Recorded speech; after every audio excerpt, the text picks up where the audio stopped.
الشخص اللي بيتلاعب باللاف بومبنج او اللي بيستخدم تريك اللاف بومبنج ديت بيكون شخص ذكي جدا، بيعرف يديلك اللي انت نفسك فيه بالظبط. كلمه، اهتمام زياده في وقت انت محتاجه، وعود.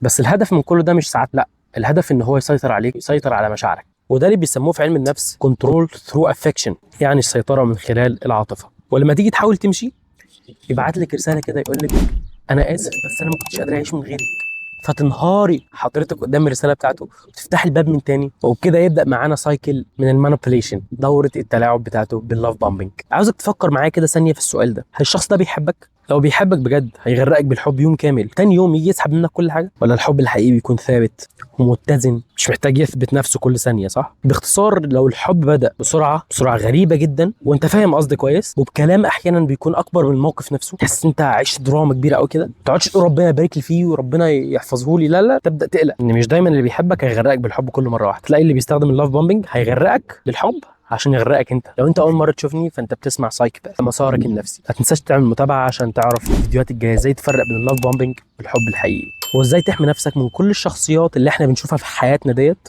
من اول مقابله.